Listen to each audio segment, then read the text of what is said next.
दोस्तों, तुर्की में जो भूकंप आया था उसमें भारत ने कितनी मदद की थी वो तो पूरे वर्ल्ड ने देखा था और पाकिस्तान को भी इस पर विश्वास नहीं हो रहा था। लेकिन क्या आपने कभी सोचा है कि क्या तुर्की ने इसका जवाब पॉजिटिव वे में दिया या फिर नेगेटिव वे में?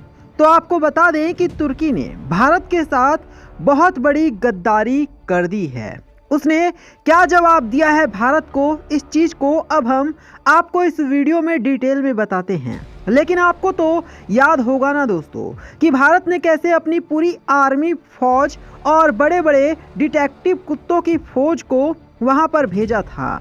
लेकिन भारत समझ रहा था कि तुर्की उसके साथ अच्छा बर्ताव करेगा, उससे दोस्ती करेगा। लेकिन तुर्की ने अब क्या किया है दोस्तों, उसे जानने के बाद आप जरूर मुस्लिम देशों के खिलाफ ही रहेंगे।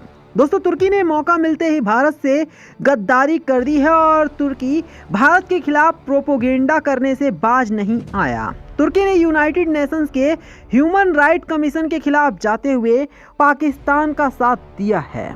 आपको याद होगा कि जब भारत ने तुर्की की मदद की थी तो तुर्की ने भारत को दोस्त कहा था। तुर्की ने कहा था कि दोस्त वही है जो मुश्किल समय में काम आए। लेकिन उसी तुर्की ने अपनी ही बात का सम्मान नहीं किया और दोस्त को ही धोखा दे दिया। एजेंडे के तहत संयुक्त राष्ट्र के मंच पर जम्मू कश्मीर में मानव अधिकारों के उल्लंघन का प्रोपेगेंडा चलाया गया और इस प्रोपेगेंडा में तुर्की और मुस्लिम देशों के सबसे बड़े संगठन OIC ने पाकिस्तान का समर्थन कर दिया। लेकिन भारत ने भी बिना देर किए इन सभी की धज्जियां उड़ा दी। भारत ने तुर्की के बयानों पर चिंता जताई है और भारत ने तुर्की और OIC को पहले पाकिस्तान की करतूतें देखने की नसीहत दे दी है। भारत ने कहा है कि हमारे आंतरिक मामलों पर तुर्की के बयान से हमें दुख हुआ है। ऐसे में करारा जवाब देते हुए भारत ने कहा है कि तुर्की गैर जरूरी टिप्पणियां करने से बाज आ जाए। आप अंदाजा लगाइए कि भारत ने तुर्की के आंसू पोंछे, लेकिन अब वहां की सरकार ने भारत को ही आंखें दिखानी शुरू कर दी है।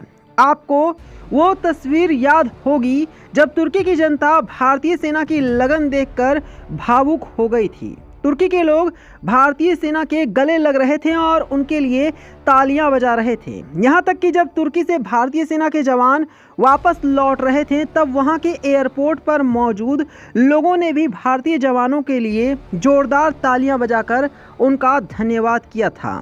लेकिन तुर्की की सरकार पर इसका कोई असर नहीं हुआ और उन्हें भारत की तरफ से दी गई मदद से कोई फर्क नहीं पड़ा। आपको बता दें, पाकिस्तान दोबारा से तुर्की को फंसाने में कामयाब रहा है। पाकिस्तान के प्रधानमंत्री शहबाज शरीफ शायद इसलिए तुर्की गए थे ताकि वो वहाँ की सरकार को वो याद दिला सकें कि उनका मकसद क्या है।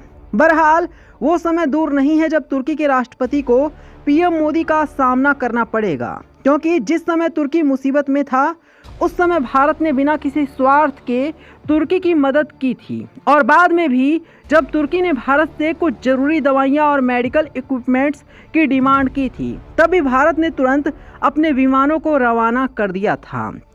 ऐसे में तुर्की को भारत में काफ़ी ज़्यादा मदद पहुंचाई है। लेकिन इसके बावजूद भी जिस तरह का बर्ताव फिर से तुर्की की सरकार भारत के साथ कर रही है वो बिल्कुल भी सराहनीय नहीं है। तो दोस्तों, ऐसे में इस खबर के बारे में आपकी क्या राय है? जिस तरह से तुर्की ने भारत की मदद के बदले भारत के साथ व्यवहार किया है उस बारे में आप क्या कहना चाहेंगे? हमें कमेंट करके जरूर बताएं। साथ ही वीडियो को लाइक करके शेयर करें और चैनल को जरूर सब्सक्राइब करें।